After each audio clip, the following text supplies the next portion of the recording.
किया और मैंने ईमानदारी से लोगों की लड़ाई लड़ने का काम किया है।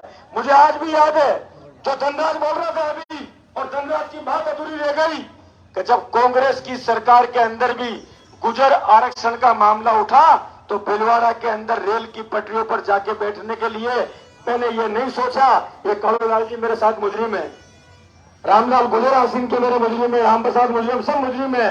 हम सब लोगों ने ये नहीं सोचा और मैंने कभी नहीं सोचा कि मेरी पार्टी मुझे क्या कहेगी। और सिर्फ एक जाति के लिए नहीं, क्योंकि जो व्यक्ति 36 कौम की सेवा करना चाहता है वो कभी एक जाति, एक धर्म, एक संप्रदाय, एक समाज की बात नहीं कर सकता। और मैं आपके सामने यहाँ इसलिए नहीं खड़ा हूं कि मुझे आप लोगों से कोई बात कह के अपने नंबर बढ़ाने हैं। धीरज गुजर आपके सामने इसलिए खड़ा हुआ है क्योंकि ये न्याय की लड़ाई उस दिन जब हमने शुरू करी वहां पर समाज के पंच पटेल मौजूद थे, अकेला धीरज गुजर नहीं, मेरे साथ तमाम लोग जो इस मंच पर आज बैठे हुए हैं वो सब लोग वहां पर मौजूद थे। और उस लड़की के पिता ने पहली बार एक बात कही, उस बात को मैंने हिंदुस्तान में बहुत कम लोगों के मुंह से कहते हुए सुना। उस लड़की के पिता ने अपने मुंह से कहा था कि मुझे मुआवजा नहीं चाहिए, मुझे मेरी बेटी वापस चाहिए, और अगर बेटी नहीं मिल सकती है मैं धन्यवाद दूंगा। उस घर के मकान मालिक के घर के अंदर शायद 2-5 लाख रुपए भी नहीं होंगे, उसको अपने बच्चियों को पढ़ाने के लिए पैसे भी नहीं होंगे, उसका घर का जीवन यापन बकरी और भेड़ पालन से चलता है, उसके घर पे पूरी जमीन भी नहीं होगी, पर उस किसान ने आपसे हमसे ज्यादा महानता दिखाते हुए एक झटके में हम सबको खरीद दिया। उसने कहा या तो मुझे मेरी बेटी वापस चाहिए या मुझे उन दरिंदों के गले में फांसी का फंदा चाहिए। और मेरा दुर्भाग्य है मैं राजनीतिक दल का पदाधिकारी होकर संवैधानिक पद पे हूं। अगर धीरज गुजर संवैधानिक पद पे नहीं होता तो फैसला ऑन द स्पॉट होता और उस फैसले को दुनिया याद रखती। मैं आज आपसे कहना चाहता हूं,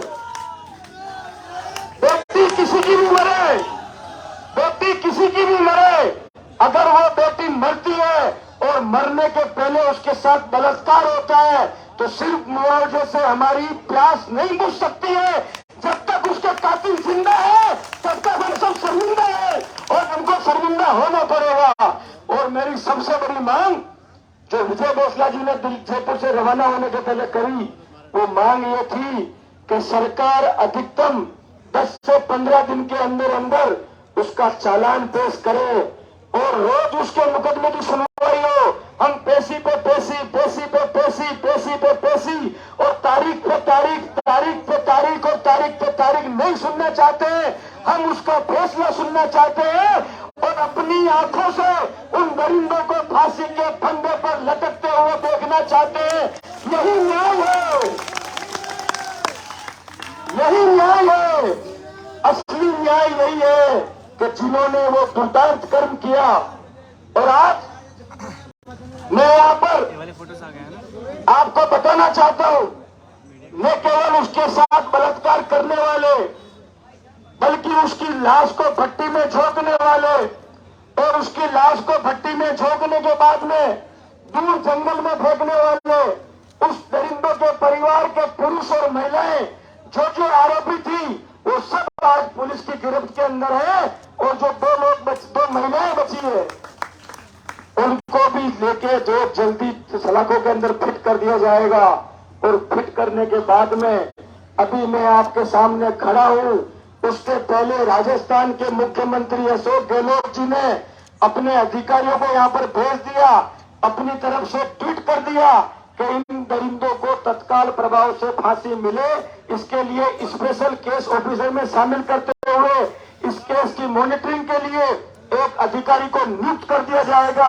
और उस अधिकारी को नियुक्त करने के बाद जज से बात करके इस बात के लिए पाबंद कर दिया जाएगा कि मुकदमे की सुनवाई रोज हो और उसका फैसला तत्काल हो।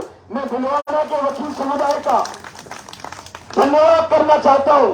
कई बार काउंसिल ने ये घोषणा कर दी कि हमारी तरफ से कोई भी वकील उन दरिंदों की पैरवी करने के लिए खड़ा नहीं होगा। मैं आज न केवल गुजर समाज बल्कि 36 कौम की तरफ से हमारे भीलवाड़ा जिले के सभी अधिवक्ताओं से प्रार्थना करना चाहता हूं कि आप भी अब नजीर पेश कर दो कि जिन्होंने एक मासूम बेटी के साथ, बेटी किसी जात या समाज की नहीं होती है, और कल बहुत बड़ी बात कही विजय भोसला जी ने कि बेटी में कभी आप ये अंतर नहीं कर सकते कि ये भीलवाड़ा के सरकार की है या ये राजस्थान की सरकार की है या ये भारत की सरकार की है। जो भी नेता, चाहे वो धीरज गुजर हो, चाहे इस मंच पर बैठे हुए दूसरे जीते हुए एमएलए या हारे हुए लोग हो, या इस राजस्थान की सरकार हो या देश की सरकार हो, ये हिंदुस्तान की बेटी है और इसको राहत देने की जिम्मेदारी हर उस व्यक्ति की है जिसके मन में मानवता है। अगर कोई राजनीति करना चाहता है तो वो अपनी गेंद को राज्य सरकार के पार्लियामेंट डालेगा, राज्य सरकार भारत के पार्लियामेंट डालेगी, लेकिन हम इस मुद्दे पर राजनीति नहीं करना चाहते हैं। मैं आपका धन्यवाद करना चाहता हूं कि इस लड़ाई के अंदर यहां पर अकेला गुर्जर समाज नहीं खड़ा है। इस लड़ाई के अंदर यहां पर अकेला गुर्जर समाज नहीं खड़ा है, यहां पर अकेले राजस्थान के लोग नहीं बैठे हैं। जिसका यहां से मतलब नहीं है, जिसके कानों में ये खबर पड़ गई, जिसके दिल में पीड़ा की दर्द पैदा हो गई, वो सब कुछ छोड़ के, सब कुछ भूल के यहां पर आ गया। मैं यहाँ का आने पर आपका हाथ जोड़ के अभिनंदन करता हूँ, आपको राम राम करता हूँ, आपको उस लड़ाई में साथ देने के लिए धन्यवाद करता हूँ। आना मैं भी चाहता हूँ और सबसे पहले पहुंचा भी था, मौके पर जाके फैसला भी करवाया। उस फैसले के अंदर हमारे साथियों ने भगवान देवमान की शपथ खा के मौन भी रखवाया, लेकिन उसके बाद क्या हुआ और क्या किया उसके ऊपर मैं नहीं जाना चाहता, क्योंकि मैं अपनी बेटी की लड़ाई को कमजोर नहीं करना चाहता। धीरज गुजर मिट सकता है, लेकिन आप सबका इकबाल बुलंद रहना चाहिए। धीरज गुजर चरणों में झुक सकता है लेकिन मर सकता है, लेकिन आपको किसी के चरणों में झुकने नहीं देगा। ये मेरी सौगंध है और मैं आज आपके सामने इस खुले मंच पे कह रहा हूं, इस भीलवाड़ा जिले के मेरे जो पसंद करने वाले लोग हैं वो तो इस बात को जानते हैं, जो मुझे नापसंद करते होंगे, जो अपने दिल में मेरे प्रति थोड़ा बहुत खटास भी रखते होंगे, वो भी इस बात को जानते हैं कि जो कह दिया वो कर दिया। मैंने पहले भी कहा था कि मेरे लिए राजनीति से ऊपर न्याय है, मेरे लिए असत्य से ऊपर सत्य है। धीरज गुजर के लिए लोगों की सेवा करना सबसे बड़ा दायित्व है और उसके अंदर मैं अपना पराया नहीं देखता। इसलिए आज हम सबको इस बात को ताकत देनी चाहिए कि अगर उस बच्ची की, जो हमारी बेटी बहन, 36 कौम की बेटी, हिंदुस्तान की बेटी, जब जब कभी न्याय की बात होगी उसकी बात याद करेंगे, तो जो विजय जी ने कहा कि सहायता राजस्थान की सरकार भी करे और सहायता भारत की सरकार भी करे। बाकी मुआवजे के लिए हम लोगों के हाथ इतने खुले हुए हैं कि जो एक बार महंत जी हाथ ऊंचा कर देंगे, सुरेश दास जी महाराज और यहाँ बैठे हुए हेम जी और इतना समाज यहाँ बैठा हुआ है, अगर एक बार हाथ ऊंचा कर देंगे तो शायद पैसे को रखने की जगह कम पड़ जाएगी। लेकिन मैं आपसे पूछना चाहता हूं ईमानदारी से, अपने दिल पे हाथ रख के, कि पैसा जरूरी है या फांसी जरूरी है? मैं आपसे मन से पूछ रहा हूं, इस जाजम से पूछ रहा हूं, अपने आप को ज्योतिष इसको मानता सोबर होगी कि पैसा जरूरी है या फांसी जरूरी है? सच्चा मन से बोल रहे हो ना? ये भोसले साथी लोग पूछना चाहते हैं कि पैसा जरूरी है या फांसी जरूरी है?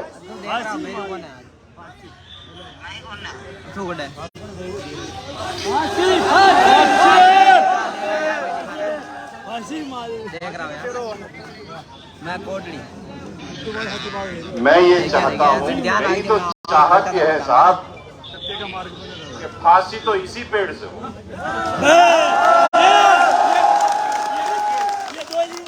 लेकिन हम न्यायिक बंधनों में बंधे, एक साथ हुए, हम बंधे हैं। मैं अफगानिस्तान में नौकरी करके आया हूँ, तालिबान कैसे लॉ करता है मुझे पता है। मेरी तो इच्छा ये है कि वही हो, लेकिन हो नहीं सकता क्योंकि हम बंधे हैं। इसलिए जो न्यायिक प्रक्रिया है उससे कार्य हो, लेकिन फांसी तो जरूर होनी चाहिए। और वो फांसी कब होगी? वो फांसी तब होगी जब, क्योंकि फैसला अदालत फाइलों और सबूतों के आधार पर देती है। जितना जल्दी उसका पोस्टमार्टम होगा, जितनी जल्दी उसकी एफएसएल होगी, जितना जल्दी पुलिस उसका सामूहिक बलात्कार और उसके अनुरूप 15 दिवस के अंदर चालान पेश कर देंगे और चालान पेश करने के बाद डे बाई डे सुनवाई के आधार पे यहाँ पर इस बच्चों को, जो अपराधी हैं जिन्होंने हमारी बच्ची के साथ अमानवीय कृत्य किया, राक्षसी कृत्य किया, इन दुर्दांत हत्यारों के साथ उस नन्ही मुन्नी बच्ची के कातिलों के साथ इतना जल्दी फैसला आए कि जब जब लोग बात करें तब तब लोग भट्टी कांड की मांग करें कि जितना जल्दी भट्टी कांड में फैसला आया उतना जल्दी यहाँ पर फैसला आना चाहिए। मैं यहाँ पर कोई राजनीति नहीं करूंगा, मैं यहाँ पर कोई ऐसी बात नहीं करूंगा जो किसी के मन को ठेस पहुंचाए, क्योंकि सबका मन क्रोध और पीड़ा से भरा हुआ है। हर आदमी अपनी अपनी तरह से प्रयास कर रहा है कि उसको उसका फायदा मिल जाए, और जिसने जैसा प्रयास किया होगा भगवान उसको वैसा ही फल देगा। और इस मुकदमे के अंदर ये मैं जरूर कहूंगा और बार बार कहूंगा, और आप भी जब जाने तब कहना, मैंने मेरे जीवन में बहुत से आदमी देखे, पर ऐसा बहुत कम देखा मैंने कि कोई आदमी, कल आप भी गए बेसला साहब, तब एक बार मैं आपके मुंह से सुनना चाहता हूं कि आपको उस मासूम बच्ची के पिता ने क्या कहा, मैं आपके मुंह से सुनना चाहता हूं।